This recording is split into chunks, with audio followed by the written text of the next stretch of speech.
so beautiful. I'm gonna stay. Good luck. In films, from the very beginning, people wanted to show stuff you cannot see in real life. That's the secret of these visual effect movies. I've driven every vehicle you can think of away from every disaster you can think of, and run to and from every vehicle and disaster you can think of. I can't visualize as large as this movie is. Anything that I could imagine pales into insignificance compared to what's actually being done. I walk onto the set and it's like the size of California is in blue screen. I mean, there's just blue drapery everywhere. It's fascinating. It feels a lot more like pretending than acting at times. It goes back to what we did as kids, which is there's nothing there and we're pretending there's something there. And it's kind of the reason most of us started in the first place. So it is a little bit of a throwback in that way. It's like the old joke, the script, they say, you know, there's one line, and Rome burned. And you think, okay, that's one line of a page, but how do you shoot that? Every page had something like that in this movie. I don't think there's ever been a more ambitious scope for a movie. It just all seems like he's got it all in his head, and this amazing team that's worked it all out.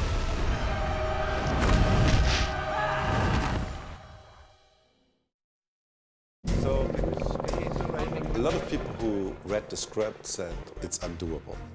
You know, and I always like that when people say that. It isn't, you know, because there's a solution for everything. But then they don't understand really that it's a lot of people in vehicles, which is doable in a way. Because what you do is you just kind of put a RV on a gimbal and shoot him in front of blue screen and then shoot a couple of helicopter shots. And then the rest will be CG.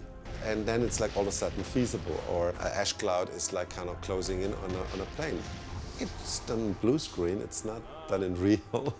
So that makes it feasible. We all feel that you need to create a combination of real and green screen, real and pure computer-generated images. There's a certain tactile quality about movies with real big sets and real extras, and there's a difference between jumping on a green box and jumping on the real thing. He's got massive sets built, and so you're really just talking about the rest of the horizon is the blue screen, but you're also actually acting on huge sets. Very often with the movie, you're acting to one wall that is perfectly kind of Victorian or something, but then as soon as, if the camera kind of pans slightly to the right, it's, you know, you and me and this big thing here, but everything is complete, down to the last detail. The objective is that you don't ultimately know what was built, what's shot practical, what's a visual effect. We draw the whole thing and conceive of the whole thing, and then talk very specifically with Roland, what do you need? And then we build models and we do little SketchUp so we can move through the space and talk about it.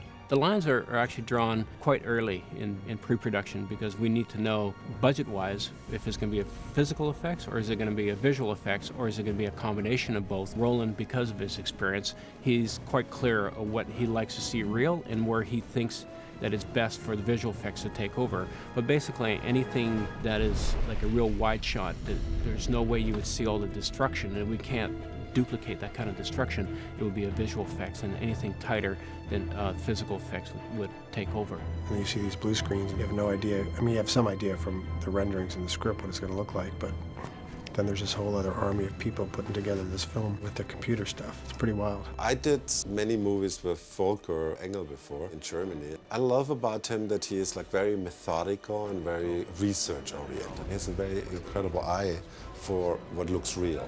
It never seemed intimidating from the size because, let's put it this way, if it would be any other director and I would know, okay, I'm dealing with a director who might not know exactly what he wants or what's going to end up on the screen, and we have to do a lot of trial and error, I would be very nervous.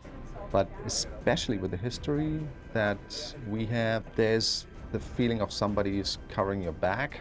We can go to him and say, listen, I mean, I know that we have these 20 shots here, but as it's planned right now, you probably need 10 additional ones. Can we talk about this? I mean, he's not going to be an egomaniac about that and say, like, I don't care how you guys do it. It needs to be done like that. There's an open conversation all the time. So that makes it better and makes us less nervous about the workload. He is partnered with Mark Weigert. Mark Weigert is a guy who can do every one of these shots himself. So he's like kind of the technical part, the computer genius of the two. One of the biggest challenges that we face is actually the sheer amount of challenges that are in this movie. Obviously, we have several different types of disasters that are happening. Earthquakes, floods, huge volcanic eruptions, almost atomic explosions. We have several different cities that are being destroyed. All different types of effects, and each one of these needs to be designed. We need to do research and development for things that have never been done before. So it's not a movie that's just about one single thing. We're saying, okay, if we just had an earthquake, for instance, it would be comparatively easy. It's still not easy, but comparatively easy because we were dealing with just one thing. And once you figure that one out, you can do it over and over again. In this movie, it's absolutely not possible. We figure one thing out and it's one scene. It's literally sometimes 3 lines in the script where it says, our heroes are driving through downtown as it crumbles. These two together are like incredible people to have in your movie. For some years, you know, they wanted to produce their own movies, you know, and they produced some movies, and I couldn't have them. And this movie, I like just had to talk them into it. I said, look, you have to do this. One thing we talk about a lot actually in the early stages of pre-production is how to structure the size and the scale of all the events that are happening so that there's really a curve happening. It starts slow, more and more happens, more and more happens until the very end, and we don't start with something that's absolutely huge and then afterwards everything else is kind of disappointing afterwards. So you really have to spread it out. One of the first scenes I have with Amanda, we're in a supermarket and we're having a little bit of a discussion about us and what is separating us at the moment. And then, in fact, the ground opens up and separates us. That's that subtle approach to relationship drama. This is what I mean by pulling us apart. But it's really kind of a fun scene. And I always love scenes like that, where you take this sort of really ordinary, you know, we're kind of night shopping, and then wham, this thing hits. I don't even know if there's any scene in the movie where we read it and thought that's going to be very easy to do. I think that like on every page we were thinking, oh, yeah, okay, we'll have to figure something out. Supermarket was that same way. What do we shoot for real? And that has a lot of implications because if you shoot something for real, at first you always have to think about how do you make it so it's safe for the actors? And the second thing is how can you make it so you can integrate that well later with the computer animation? So you really have to think about how do I approach this? What's the technology, what's the techniques behind it that I'm going to do? First, it would be storyboarded. Then the next thing is we would do a computer animated version of the entire scene. So you kind of have a very good blueprint. They have extensive pre-visualizations where you can see the whole scene in a cartoon form. Previs, we call it. These previses, they become better and better. I mean, when I kind of compared them like 10 years ago, it was like only schematics, and now you can quite see how it will look. We have really 3 different phases. The first phase happens really on the set, where you just have a couple of things shaking, maybe like a cornflakes package falling out of a shelf. Then we have a different setup where we show a lot more stuff falling and crumbling and so on, and that's where we already have our actors. They're just standing on, clinging to these little poles in front of a blue screen.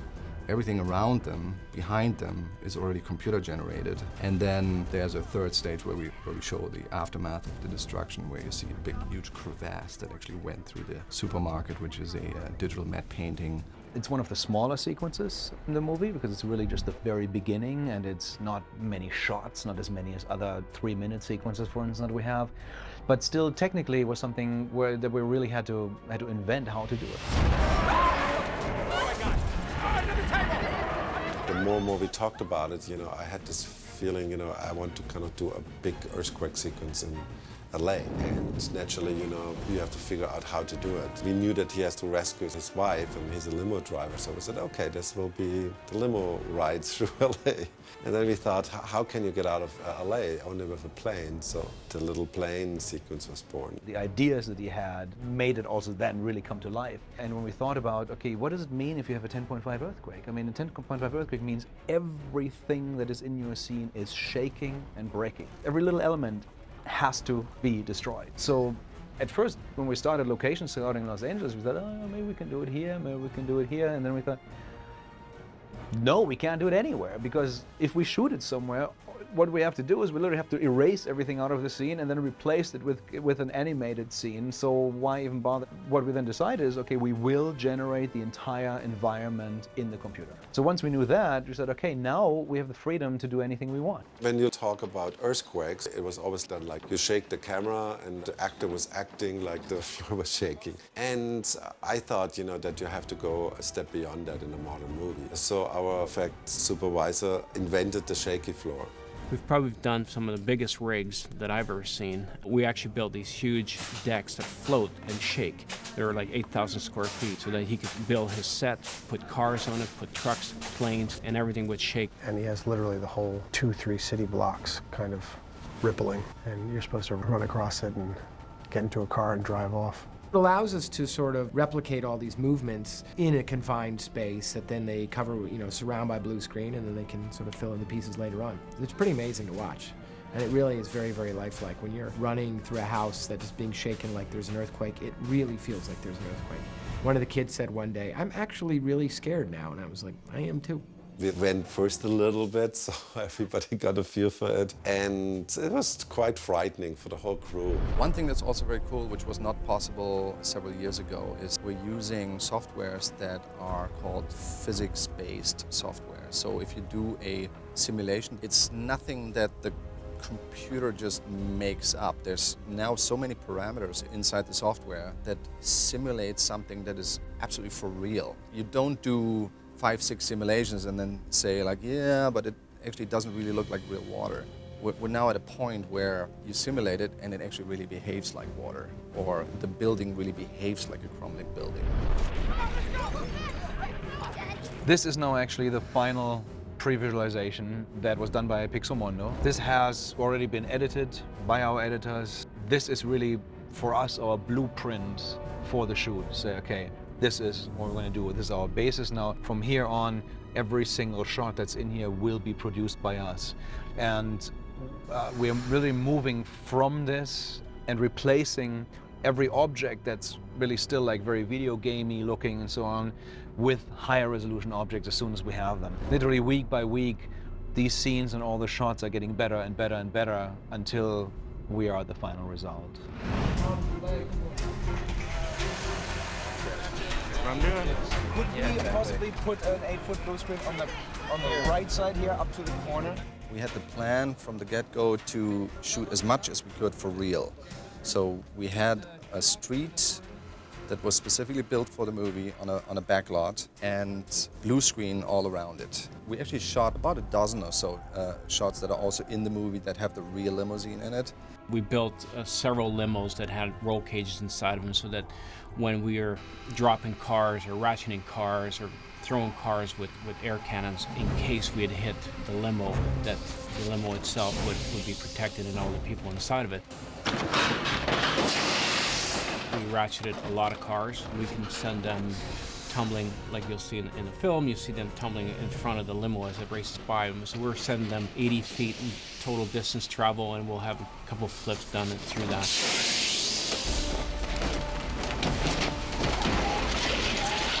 Another method is we use nitrogen cannons, and we have a piston that we basically put high pressure gas behind it, and much like a potato gun, and it just shoots them out. And we could throw those cars, I mean, up to 300 feet away.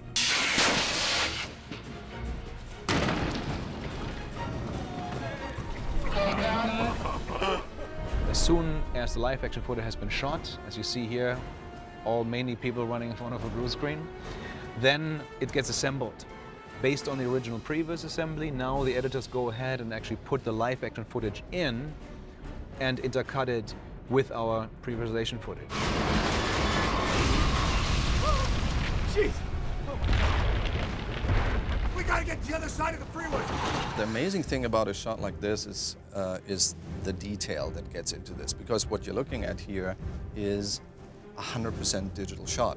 We didn't even shoot the limousine driving on a road and then build everything else around it. There is no element of a palm tree that was shot, let's say, in front of a blue screen. Every single piece you see, for example, the collapsing freeway on the left side, actually has rebar in it, which makes the freeway behave exactly like a real freeway would behave in an earthquake.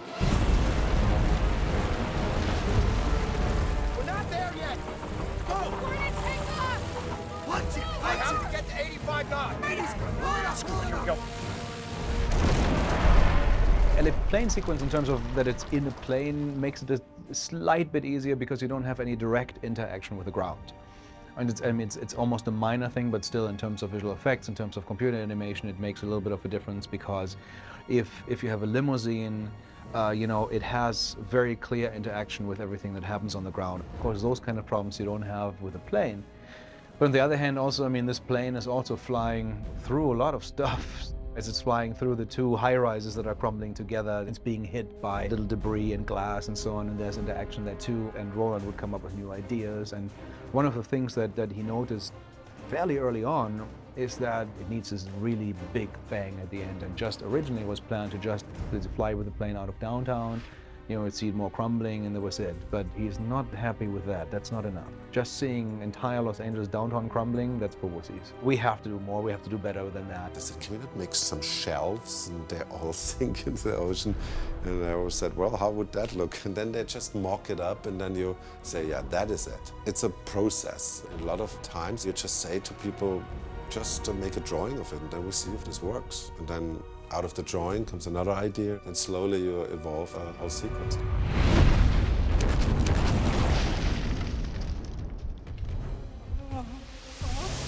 The volcano sequence was from the very beginning, you know, we said, okay, we'll shoot some stuff on location.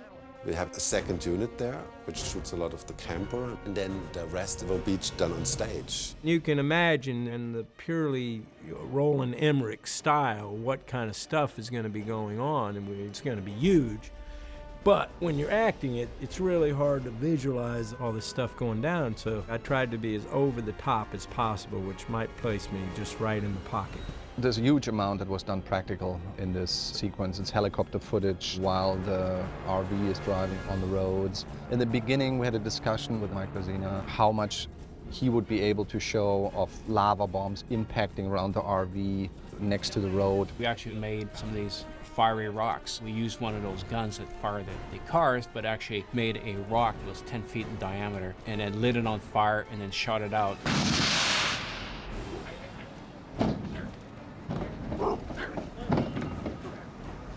But we figured out pretty fast that that's a very impractical solution because you don't want to create any forest fires. So we decided early on to do that actually in CG. We're working with Double Negative, the company that actually does the final shot, all the digital elements of it, very closely on this. What they do next is they deliver what we call the post-viz, and they implement a rough version of all those lava bombs that come down. All these gray columns that you see are the lava bombs hitting, and eventually each one of them is going to have a great impact. So here's the same shot again now with the final lava bombs first hitting the water, and then a big piece of soil crashing and leaving this big dust trail on impact here. The closer you get, the harder it is to make it believable, because right now with all these big impacts here, you start to see all the detail. You basically get down to grains of sand in the end. So it's big pieces, but it's also very small pieces. So you see actually the camera is going through one of these impacts here. There's a specific moment when the RV gets hit by one of these lava bombs, and that's where the RV was prepared by the special effect crew. We had it all rigged with pyro, and the whole backhand is one of these comets, or these fiery rocks we call them, would hit the backhand and explode and take the RV out. And then we only, in post, over the course of maybe like 2 frames or so, added this lava bomb that actually hits the RV.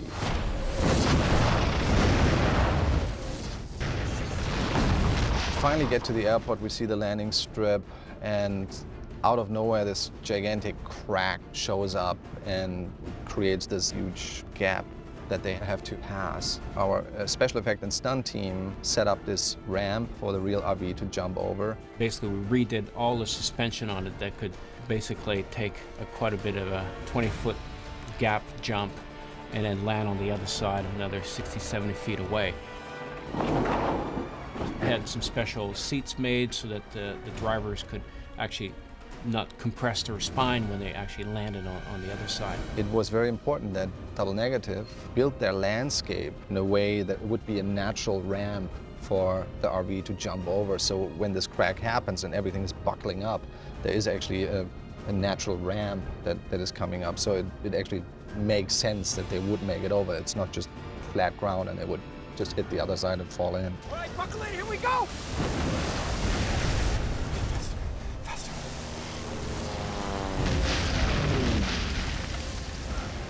John Cusack finally makes it into the airplane that's already taxiing on the runway, and they lift off, but the whole pyroclastic cloud finally catches up to them. As you see, there's pretty much nothing. This was a plate that was shot from a helicopter in Canada at this location that we had there. And now you have to create the shot out of that. In the final shot, everything comes together, and you see especially all the detail work on the ground level here, and some of these trees being, bending over from the pressure wave before they actually get totally thrown over by the actual cloud. I think they did a great job on having this additional element of this pressure wave actually preceding the cloud itself, and swirling up all these pieces. We expect the tsunamis to reach landfall in every continent. There was like always this image in my head, that water comes over the Himalaya. I said, if there's a global flood, that will kind of tell the end of the world has come. I did this before in Day After Tomorrow, but not to that extent. It was the only sequence I was really nervous about, because there you hand your destiny pretty much over to some visual effect people. We found this German company called Scanline. And I saw their work and I said, I think they can do it. And Volker and Mark thought so too. They're the only ones right now that literally can turn around water, not only fast and efficient, but also fantastic looking. The one thing you have to keep in mind with water is that water is always in several different states. You have the main body of water, which is, a big, almost firm mass that moves fairly slowly. Then it creates this white water, which are these crests of wave, which is a foamy, totally different thing. And then out of that comes this gas, literally, that is like thin trails of dust, the water spray actually that come out of it. So you're dealing with these three different types, and literally it has to get from one state to the other seamlessly. And that is still extremely challenging. And they've managed to really master that and done an absolutely phenomenal job. It's still mind-boggling to me how fast they were churning out new versions. Water is like a mathematical problem. It's incredibly render intensive, and because of that you do first a very simple simulation, and then you upgrade that simulation more and more into the full thing, and that takes a lot of time.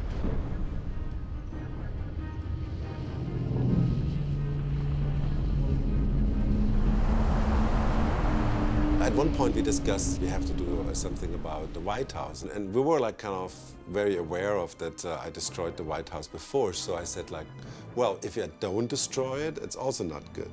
So we tried to figure out a way how to destroy it in a new way. And I was at that time reading a lot about the Kennedys, and all of a sudden it hit me, I had this idea that the aircraft carrier John F. Kennedy smashes into the White House. And I don't know what excited me about that, but I realized this was a stunning visual, and also had this slight ironic kind of feel to it, John F. Kennedy returns to the White House. You see shots that are coming in and you think, yeah, that's exactly what I thought it would be. And then you see shots where you think, yeah, I was hoping for better, so we've got to work on this for a few months. And then suddenly you see stuff where you think, oh goodness, this is even better than I thought.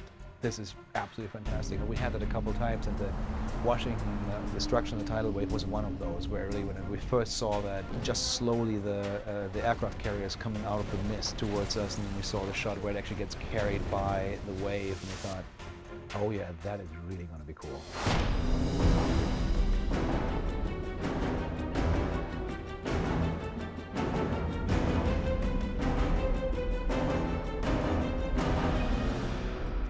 I think the fun thing about 2012, definitely for us, was that you now have the means to put you as an audience right in the middle of everything.